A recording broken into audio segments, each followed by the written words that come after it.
वो लोग यहाँ से रोजी रोजगार के लिए बाहर चले गए।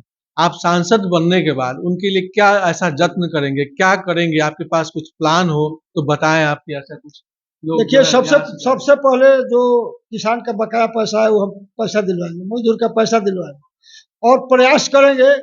हमको ऐसा अंदर से आभास हो रहा है कि हम कहेंगे तो माननीय प्रधानमंत्री हमारा बात को नहीं काटेंगे, इसलिए कि मढ़ौरा में वो आए थे, सब आदमी से वो हाथ मिलाए और जब हमारा बारी आया हम अपना हाथ निकाले, वो अपना हाथ खींच कर और दोनों हाथ जोड़कर वो न गए।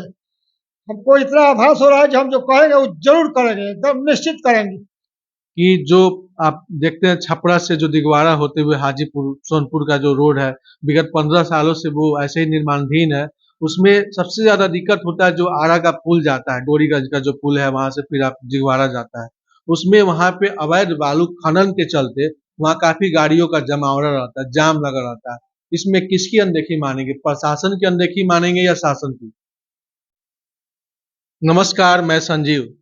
लोकसभा का चुनाव जो उसमें सारण संसदीय सीट जो पड़ता है वो काफी हाई प्रोफाइल सीट माना जाता है। चुनाव में जो खड़े हैं एनडीए के प्रत्याशी हैं राजीव प्रताप रूडी, और दूसरे प्रत्याशी जो इंडिया की तरफ से राजद गठबंधन में लालू यादव की बेटी रोहिणी आचार्य खड़ी है। ऐसे में एक और प्रत्याशी जो चोकर बाबा शत्रुघ्न तिवारी के नाम से जाने जाते हैं, उनका उर्फ नाम जो है चोकर बाबा है, वो ये संसदीय चुनाव जो है सारण संसदीय चुनाव से चुनाव लड़ेंगे। ऐसे में हम इनसे तमाम सवाल जानेंगे कि वो पहले विधायक रह चुके हैं बीजेपी कोटे से 2015 में अमनौर विधानसभा के। उनको हम बहुत बहुत स्वागत करते हैं अपने चैनल। कोटि कोटि धन्यवाद है आपको और आपके पूरे परिवार को और आपके चैनल से जितना भी दर्शक देख रहा है सभी को।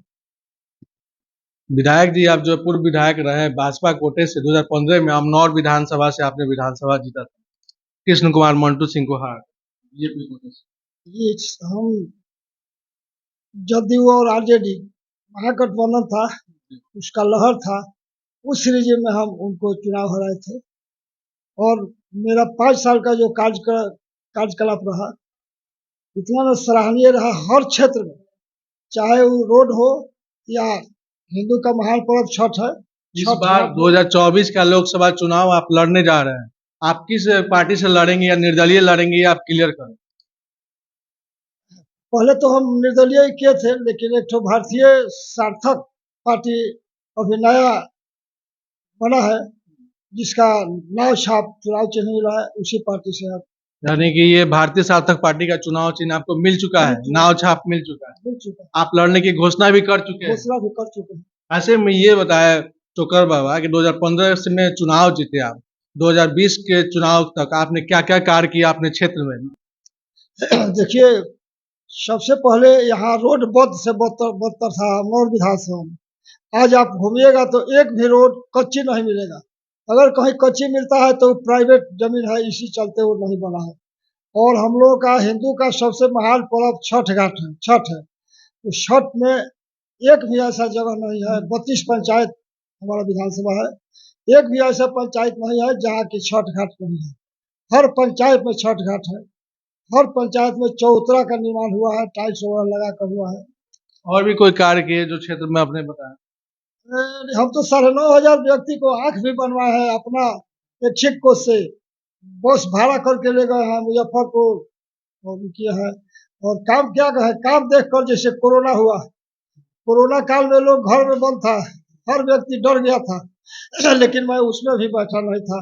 2020 के चुनाव में क्या आपका जनता आपका कार्य समझ नहीं पाया, या पार्टी आपके कार्यों को नहीं समझ पाई, आपको बीजेपी से टिकट नहीं मिला, इसके बारे में बताएं। देखिए, दहाड़ जो था, दहाड़ में हम बहुत ज्यादा मोदी रसोई चलाए थे यहाँ, और माननीय सांसद के घर के बगल वाला गांव गोशी और में भी चलाए थे। और हमारा 2018 में भारतीय जनता पार्टी का सर्वे किया था पूरे भारत का, उसमें 50 वो ऐसा विधानसभा आया जिसमें मेरा भी था। वो 25 अक्टूबर 2018 को मन का बात था मोदी जी का, माननीय प्रधानमंत्री मोदी जी का। उसमें हमारे यहाँ खबर आया कि आपको ढंग से सुनना है, आपका भी नाम 50 में है।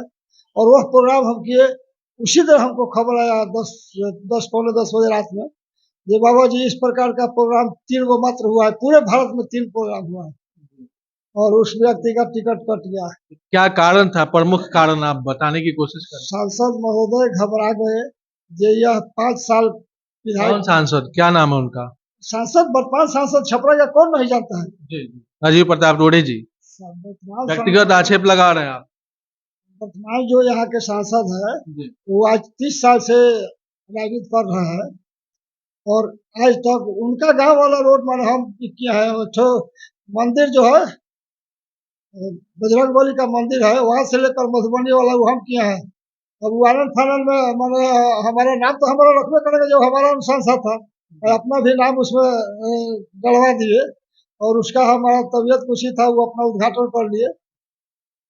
तो मैंने काम देख कर एकदम घबरा गए, व्याकुल हो गए कि भाई आने वाला दिन में हम चोकरबा के सामने बौना हो जाएंगे। लेकिन ऐसा मेरा अंदर से नहीं था। हम सोचे कि जब तक वो रहेंगे तब तक ऐसा हमारा कोई नहीं था। तो आपके कार्यों को जनता समझ नहीं पाई या पार्टी में, ठीक है सांसद जी नहीं समझे, पार्टी में और भी जो होंगे सेलेक्टर जो चुनाव में आपका नाम देते होंगे, वो लोग भी नहीं समझ पाए आपकी बात। देखिए, जो हम लोगों का जैसे माननीय प्रधानमंत्री का पूरे देश में नहीं विदेश में भी डंका बज रहा है उनके कार्यकलाप को, और ये भी कहा जाता है कि हमारा जो पार्टी है वो परिवार है, एक परिवार है। और यहाँ जो परिवार का घर है, जो पटना में कार्यालय है भाजपा के कार्यालय में, एक सौ रमेश सिंह राजपूत जो राजपूत जाति से आते थे और वो कार्यकर्ता बहुत अच्छा थे, डेली आते थे। एक रोज वो बेहोश होकर गिर गए, उनका कपड़ा में पूरा कपड़ा खराब हो गया, क्रिया हो गया, उसमें क्रियाक्रम हो गया। उनके गांव का एक आदमी था, सैकड़ों गाड़ी वहां था, सबको ढूंढने लगे लेकिन एक भी आदमी नहीं सका ये गाड़ी वाले हम लेकर चले गए इलाज कराएंगे। एक तो तिवारी जो है इनके तिवारी, उनके पास जब गया तो बोले ये सब काम चोकर बाबा का ना है, देखो चोकर बाबा कहीं बैठे है देखो। तो मीडिया सेल में बैठे थे, वहां पर प्रमोद जी भी बैठे थे। वो प्रमोद जी बहुत पुराना भाजपा का सक्रिय कार्यकर्ता है, जाता है विधानसभा में उनको ड्यूटी मिलता है, वो भी थे। और 2-3 आदमी था, उतना हमको याद नहीं आ रहा है। तो हम गए और जाकर उसका अपना से उसका पैखाना मैंने साफ किए, पैजामा खोले और अपना गमछा पहना कर और हम पीएमसीएच में ले गए और ले जाकर 4 घंटा के अंदर सारा उसका चेकअप हुआ। डॉक्टर का बोर्ड बैठ गया और डॉक्टर बोला जी बाबा जी बचने वाला नहीं है। तो 4-5 घंटा बैठे, उसके बाद बाबा यहाँ रुकना चाहेंगे, शुक्र बाबा जी यहाँ रुकना चाहेंगे। चुनाव से संबंधित आप चुनाव में खड़े होने के लिए आप व्यक्तिगत मन बना लिए, आपको किसी पार्टी विशेष से टिकट भी आप ले चुके हैं, नाव छाप उनका ये है, आप चुनाव लड़ रहे हैं, ये क्लियर है आपका। ये हमें बताएं कि यहाँ बिहार में राजनीतिक विश्लेषकों का मानना है कि यहाँ चुनाव में जातीय समीकरण काफी महत्वपूर्ण योगदान होता है। ऐसे में आप ब्राह्मण जाति से आते हैं, ऐसे में सभी जो जातियां हैं हिंदू में या अदर जातियों में धर्म है, धर्म के लोग कैसे उनके बीच आप समन्वय बैठाएंगे, इसके बारे में थोड़ा बताएं। जाति तो फैक्टर है जरूर, पूरे भारत में जाति फैक्टर है। लेकिन आज हमारे जो माननीय प्रधानमंत्री है, जो भारत का प्रधानमंत्री जो है माननीय नरेंद्र मोदी जी, वो कोई कहता है जो सोढ़ी है, सोढ़ी कलवार है, कोई कहता है जो तेली है। तो हमसे कोई बताओ ना जो उसका कितना परसेंट जाति है, और वो आदमी आज भारत का नेतृत्व कर रहा अच्छा, है। क्या उनके आइडियोलॉजी को आप मानते हैं। तो बीजेपी के मोदी जी जो है, मानते हैं, यानी कि आप बीजेपी में अभी भी है, आप बीजेपी तो हमको निकाल दिया तो बीजेपी में कैसे है। निकाल लिया, लेकिन आप उनके सूरज आइडियोलॉजी, सूरज अगर नहीं रहेगा तो दिन नहीं होगा, तो सूरज को कौन सूरज नहीं कहेगा। यहाँ तमाम जो है हम देख रहे हैं कि इनके रूम में, हॉल में मोदी जी का फोटो और अमित शाह का फोटो और जोगी जी जो मुख्यमंत्री है उनका भी फोटो लगा हुआ है। यह तमाम सारी बातें हम लोग कर रहे हैं। चोकर बाबा जो चुनाव में खड़ा होने का मन बना लिए, उनको सीट भी अपना नाव छाप अपना जो है चुनाव चिन्ह ले लिए। ऐसे में हम जानते हैं कि बिहार में ये सारण जिला आर्थिक रूप से पिछड़ा है, बाबा जी आर्थिक रूप से पिछड़ा है, जिसमें यहाँ पे काफी संख्या में लोग जो है बाहर कमाने के लिए दूसरे राज्यों में चले गए हैं। तकरीबन 3 से 4 लाख लोग जो है सारण जिला से चले गए। इसमें तमाम बड़ी फैक्ट्रियां, जिसमें मठौड़ा के चीनी मिल और मॉर्टन चॉकलेट के मिल और काफी बड़ी बड़ी फैक्ट्रियां बंद हो गई और यहाँ के लोगों को रोजी रोजगार करने के लिए दूसरे राज्यों में जाना पड़ता है। इसके बारे में आप प्रकाश कुछ डाले कि आप क्या करेंगे अगर चुनाव आप सांसद। ये इसमें तो जो पलान यहाँ से आप बोल रहे हैं, ये 3 लाख 4 लाख आदमी किया है, इसमें सबसे ज्यादा भूमिका है हमारे माननीय सांसद महोदय को, जो वर्तमान में अभी सांसद है उन्हीं का ही है। हमारे माननीय प्रधानमंत्री जी उनको कौशल विभाग बना कर दिया, जिसमें ड्राइवर बनाना था, कई कोई था, और वो उसमें इतना ना घोटाला किए, जिसका जमीन है दामोदर सिंह का जमीन है 6.5 या 7 बीघा। आज तक उनको एक पैसा नहीं मिला। उनका 60 या 70 लाख रुपया हो गया और वो कोर्ट का चक्कर काट रहे हैं। उनसे बात भी नहीं करता है अगला। नहीं, और हम ये जानना चाह रहे हैं कि ये फैक्ट्री मिल बंद हो गया, बहुत सारा मिल बंद हो गया, बड़ी बड़ी फैक्ट्री जी फैक्ट्री पर भी आते हैं। फैक्ट्रियाँ जो है उस तो हम विधानसभा में क्वेश्चन किए थे, इसलिए कि कुछ किसान हमसे बोला कि बाबा जी हमारा किसान को हम उसका पैसा आज तक बकाया है, 28-29 साल हो गया नहीं मिला है। तो हम क्वेश्चन किए तो विधानसभा में हमको विधानसभा से उसका रिजल्ट मिला कि 4 करोड़ 60 या 65 लाख रुपया किसान का बकाया है, 4.5 करोड़ रुपया मजदूर का बकाया है, मोटा मोटी 9 करोड़ रुपया बकाया है, जिसका आज अगर इंटरेस्ट बैंक का इंटरेस्ट जोड़ा जाएगा तो 40-50 करोड़ रुपया होगा। आपको क्या मालूम है कि यहाँ पे कितने वोटर है आपके सारण संसदीय क्षेत्र में? सारण संसदीय क्षेत्र में 18 से 19 लाख के लगभग वोटर है। इसमें ब्राह्मण की संख्या कितनी है, इसके बारे में पता है? ब्राह्मण की संख्या जो है ना वो लगभग 4.5 से 5.5 लाख है। सबसे ज्यादा संख्या किस जाति की है? सबसे ज्यादा संख्या ब्राह्मण जाति की है। यादव जाति की 25% जो है मानी जाती है, आज ये समीकरण है आंकड़ों के हिसाब से। आप हमसे जी, समझिए, जरूर बताएं। शरीर में 4 गो वर्ण होता है। गर्दन के ऊपर ब्राह्मण होता है, तो ब्राह्मण में आता है ब्राह्मण, भूमिहार, जो एक अतीत होता है, भारतीय पुरी गिरी जो टाइटल होता है वो आता है, एक महापात्र आता है और एक डफालिन आता है, जो डफालिन कपड़ा उपड़ा बेचती है उसका टाइटल भी तिवारी मिसिर पाड़े है। और एक जो डाड़ा बोखा पहले बेचती थी पटहेरी, वो भी इसी में आता है, ब्राह्मणे में आता है। इसका वोट 4.5 से 5.25 लाख वोट है, सबसे अधिक वोट इसका है। और लोग इसको छीट देता था, लेकिन चोकर बाबा के नाम पर सब एक है, यह एकदम एक है, लेकिन चिल्लाने वाला नहीं है। यह वोटर चिल्लाएगा नहीं, चुपचाप नाव छाप मन बना लिया है। और इसके अलावे चाहे जितना भी जातियां है, हर जाति में चोकर बाबा 5%, 10%, 15%, 20% है। जिसको आप जादव बोल रहे हैं, उस जादव में भी हमारा है, उसमें कम वोट है हमारा, हो सकता है कि 2-4% हो। जो हमारे वर्तमान सांसद है क्षत्रिय जाति से आते हैं, उसमें भी हमारा 20 से 25, अभी तो 40% वोट है। हो सकता है यही अरबपति खरबपति है, कुछ पैसा पर 10-15% वो लोग यहाँ से रोजी रोजगार के लिए बाहर चले गए, आप सांसद बनने के बाद उनके लिए क्या ऐसा जत्न करेंगे, क्या करेंगे? आपके पास कुछ प्लान हो तो बताएं, आपकी ऐसा कुछ लोग देखिए, सबसे पहले जो किसान का बकाया पैसा है वो हम पैसा दिलवाएंगे, मजदूर का पैसा दिलवाएंगे और प्रयास करेंगे। हमको ऐसा अंदर से आभास हो रहा है कि हम कहेंगे तो माननीय प्रधानमंत्री हमारा बात को नहीं काटेंगे, इसलिए कि मढ़ौरा में वो आए थे, सब आदमी से वो हाथ मिलाए, और जब हमारा बारी आया हम अपना हाथ निकाले, वो अपना हाथ खींच कर और दोनों हाथ जोड़कर वो 9 गए। हमको इतना आभास हो रहा है कि हम जो कहेंगे वो जरूर करेंगे, एकदम निश्चित करेंगे। और यहाँ पर चीनी मिल चलेगा, बाई दी में कोई टेक्निकल अगर प्रॉब्लम हो नहीं चला तो चीनी मिल का जो जगह जमीन है उसमें कोई ना कोई फैक्ट्रिया लगाकर मैं 3-4 लाख 5 लाख व्यक्ति को, नौजवान छात्र को यहाँ सर्विस दिलवाने का काम करूंगा। और इसके अलावा जो पैसा कुछ किसानों का बकाया है, गरीब मजदूर का बकाया है, कोई जमा कर दिया है, कौन सी है तो नॉन बैंकिंग टाइप की, नॉन बैंकिंग टाइप के सहारा टाइप का, सहारा वहारा है, जमा कर दिया है, उसको हम प्रयास करेंगे माननीय प्रधानमंत्री जी से कि गरीब का पैसा आप किसी हाल से रिटर्न कराइए। बहुत से जो उसका एजेंट है उसके ऊपर लोग दबाव बना रहा है, कोई कहता है जब मोटरसाइकिल छीन लेंगे, नाना प्रकार का ही है, तो हम यह भी प्रयास करेंगे। और हमारे यहाँ कचरा बद से बदतर कचरा का जमावड़ा लगा था सारण में, यह सब देन है हमारे वर्तमान सांसद महोदय का। पाक अगर हमारे हाथ में लगता है तो पाक से नहीं धोता है, उसके लिए पानी लगाना पड़ता है, पानी जब पड़ेगा तब पाक धोएगा। और कचरा उठाकर हमारे बगल में एक तो अरना कोठी मिल है जो चीनी मिल का जमीन है, वहां पर सब गजवा दिए हैं। वहां के लगभग 5-7 गांव का बहुत लोग दुखी है, इतना दुखी है जिसका जवाब नहीं।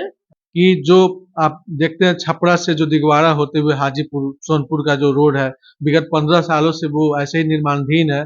उसमें सबसे ज्यादा दिक्कत होता है जो आरा का पुल जाता है, डोरीगंज का जो पुल है, वहां से फिर आप दिगवाड़ा जाता है, उसमें वहां पे अवैध बालू खनन के चलते वहां काफी गाड़ियों का जमावड़ा रहता है, जाम लगा रहता है। इसमें किसकी अनदेखी मानेंगे? प्रशासन की अनदेखी मानेंगे या शासन की? आपके नजर में क्या लगता देखिए, इसमें तो बालू एक ऐसा चीज है, इसके चलते किसानों को जो सबको 1000-1500 रुपया अधिक देना पड़ता है। है? ये बालू अवैध खनन के चलते उतना दूर के लोग, उतने गांवों को लोग, डोरीगंज से लेकर छपरा तक जितनी गांवें हैं, वहां के जो रोड पर के रहने वाले लोग हैं, वो काफी त्रस्त है। और उस त्रस्त के बारे में भी कुछ आपका संज्ञान हो? अरे वहाँ उस चलते तो हम कई वो नेता छोड़ देते हैं, जाते हैं जाह में फंस जाते हैं, उधर का नेता छूट जाता है। इसके लिए हम प्रयास करेंगे, अगर जनता जनार्दन हमको अगर शक्ति दिया तो इसके लिए हम प्रयास करेंगे, बिहार सरकार से अनुरोध करेंगे, भारत सरकार से अनुरोध करेंगे और ये समस्या का दूर होगा। इसमें ट्रक वाला भी मारे जा रहे हैं, बहुत सा ऐसा ट्रक है गरीब गुरबा है और किसी तरह वो ट्रक खरीद लिया और उसका ट्रक देख रहा है कि इसी तरह रोड में हवा खोल पड़ा हुआ है, उसको सक्षम नहीं है जो हम 3 लाख 4 लाख रुपया दे और अपना ट्रक छुड़वाएं।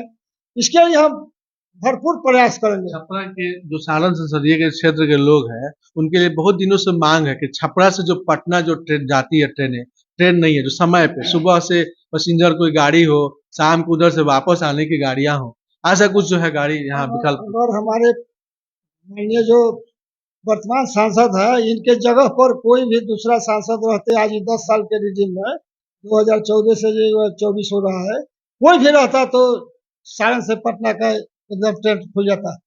लेकिन इनको कुछ प्राइवेट एजेंसियां है, गाड़ी उड़ी बस उस वाला, उससे भी इनको मोटा रकम जाता है, इसके चलते यहाँ पर ही ऐसा काम नहीं कर रहे हैं। अंत में हम ये जानेंगे कि सारण के सांसद बनने के बाद आप क्या करना चाहेंगे सारण संसदीय क्षेत्र के लोगों के लिए? क्या क्या आपके मन में ये संकल्प है? जैसे आपसे वो बोल दिए, चीनी मिल अगर नहीं होता है तो उसके अलावा कोई फैक्ट्रिया खुलवा कर 3-4 लाख 5 लाख लड़का को नौकरी दिलवाने का काम करेंगे।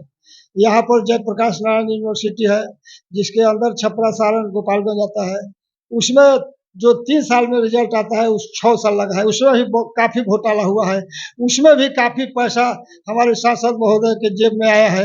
यही बुलवाए थे वहाँ। आप सिर्फ सांसद महोदय को बोल रहे हैं और कोई लालू यादव के समय का कुछ रीजन बता? देखिए, जो मान लीजिए चीनी मिल है, यह बिहार सरकार का है। 4 बार विधायक जी, 4 बार जो है लालू यादव यहाँ से सांसद रह चुके हैं और 4 बार लोकसभा ये भी जीत चुके हैं राजीव प्रताप रूडी, यानी कि ये हैट्रिक होगा इनके लगातार जीतने का अगर ये जीतते हैं। तो इस दौरान ये नहीं, ये क्वेश्चन जो बनता है कि उनका कहना है, मेरा कहना है, तो इसमें जो है वो कह रहे हैं कि हम हैट्रिक बनाएंगे, ऐसा उनका मानना है। और दोनों जो है कहते हैं, ये कह रहे हैं कि हमने जो है दरियापुर रेल कारखाना खोला, जेपी यूनिवर्सिटी लाया, ये कह रहे हैं कि मैं रोड बनाया, ये मेरा देन है, ये पुल देन है। आशा आपका क्या मानना है कि क्या इन लोगों का देन है? यह जो रोड है, हम माननीय सांसद महोदय से कहना चाहते हैं कि आपका जो अपना सांसद फंड जो होता है, उसको आप गिनवाइए, जो हम कहाँ-कहाँ देते हैं, वो तो अनुशंसा हम लोग करते हैं, मुख्यमंत्री का हम भी अनुशंसा किया है, बहुत सा रोड बना है, आप भी प्रधानमंत्री के यहाँ अनुशंसा किया है, रोड बना है, तो प्रधानमंत्री वाला रोड गिनवा कर मियाँ मिट्ठू मत बनिए, आप अपना फंड का बताइए, जो हम सांसद कोर्ट से फलाने जगह ही किया है। आपके यहाँ ही बड़ा पोखरा में लगभग 20 करोड़ रुपया आप लगाए हैं। आपके यहाँ जो आज से 25 साल पहले आप नारियल फोड़वाए थे, जो अपने माँ प्रभा देवी के नाम पर हॉस्पिटल बनवाएंगे, जो आज वो हॉस्पिटल सामुदायिक भवन बन गया है, उसमें आप बोले थे कि हम डॉक्टर बैठाएंगे, सब इलाज होगा, ये सब धरातल पर कुछ भी नहीं है और वह किराया पर भी चलता है, उसमें 3 लाख रुपया किराया पर भी कुछ दिया गया था, हमको जानकारी है। आप एम्बुलेंस मंगवाए कि इससे किसान का समस्या होगा। कोरोना काल में आपका एम्बुलेंस का तो पर्दाफाश पप्पू यादव ने कर दिया। आप अपना क्षमता दिखाए, उनको 9 महीना तक जेल में किए। आपके एम्बुलेंस में दारू भी पकड़ाया, उसमें इतना न ज्यादा दारू ढोया है जिसका जवाब नहीं। लेकिन एक दिन जब चोर पकड़ाएगा तभी मालूम होगा यही चोर है। छपरा के खासकर अब छपरा शहर की बातें करते हैं। छपरा में वहाँ की नाले जो है बजबजाती रहती है और रोड जो है वहाँ का भी हालत खराब है। एक भी बढ़िया उद्यान नहीं है छपरा के लोगों के लिए, जो शहर में या गांव से जो जाते हैं, सोचते हैं थोड़ा सा रिलैक्स कर ले वहां जाकर, कोई उद्यान आपको बढ़िया नहीं मिलेगा, कोई पार्क बढ़िया नहीं मिलेगा। ऐसे में क्या कमियां दिखती है जिसको सांसद आप बनने के बाद आप उसको पूरा करेंगे? क्या आप इस नजरिए पे कुछ प्रकाश डालें? वहाँ हम सांसद अगर बनते हैं, बनना है ये जनता जनार्दन हमको अगर आशीर्वाद जी। दिया तो आप जो आप कह रहे हैं एक भी काम अधूरा नहीं रहेगा और अधूरा अगर एक भी रह गया तो मैं 4 साल में बरचौ का 48 महीना में अपना रिजाइन दे देंगे। हम मैंने सब टाउन में मकान बनाने के लिए और लूटने के लिए इस धरती पर नहीं आए हैं। ये एक बहुत बड़ा दावा कर रहे हैं चोकर बाबा, माननीय पूर्व विधायक, कि 48 महीने में अगर मैं टोटल जितने भी कार्य अगर नहीं पूरा करता हूं तो मैं रिजाइन दे दूंगा। ऐसा इनका अपना दावा है। इसमें इसी के साथ हम लोग तमाम बातें करते हुए इस कार्यक्रम को यहीं खत्म करते हैं। धन्यवाद चोकर बाबा को, विधायक जी को। बहुत बहुत